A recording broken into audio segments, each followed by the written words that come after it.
just got back in town, and so the plants within my grow tent had to survive on their own for, I think, like the past 8 or 9 days. So let's see how everything looks. First glance, this doesn't look like it's bad at all.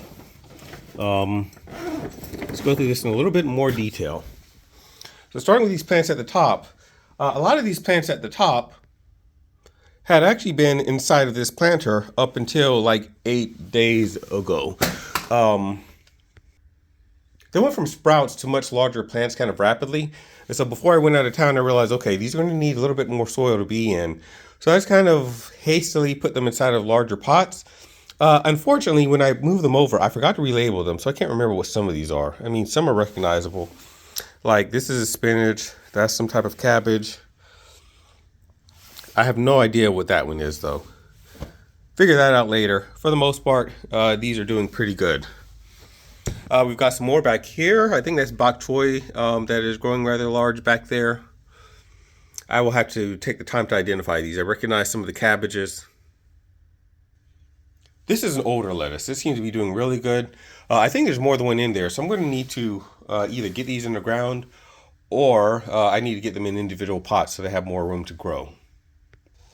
The seeds for these were just breaking through when I left, so not really a lot of development there.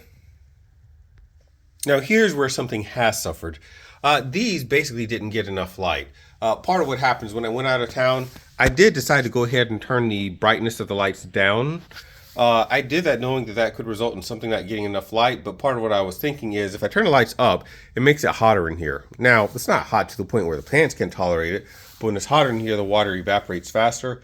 And potentially not getting watered for 8 days, I decided that, yeah, it is probably better to risk them not getting enough light than risking them not having enough water, because not having enough water can be a lot more fatal. So you see these are kind of long and stringy right now. We're going to rearrange things in here, turn the brightness of the lights back up so that they can get all the light that they need. Down here, there's some kale I'm growing from someone else, and there's some more in there. Looks like we have more than one plant in here. I don't know how this happened.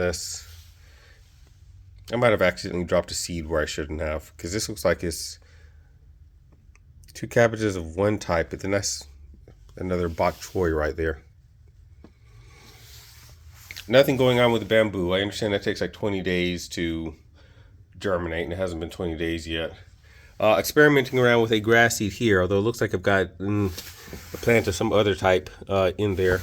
I'll let it stay. And then, of course, everyone recognizes these flowers from Christmas. Unfortunately, it was while I was out of town that it bloomed, so I did not get to be there to witness it opening up. Had I been here, I probably would have done a time lapse of it opening, but it looks like I'm going to have another opportunity to do that because there's another bloom that's coming up. We're just going to see if I can keep this alive throughout most of the next year. Usually we've gotten these around Christmas time and they bloom, they're pretty, Christmas is over, and they just kind of end up getting tossed. But for the most part, I am not disappointed. Things seem to have fared pretty well while I was out of town, but let's see if we can get these back up to full health. Especially these right here.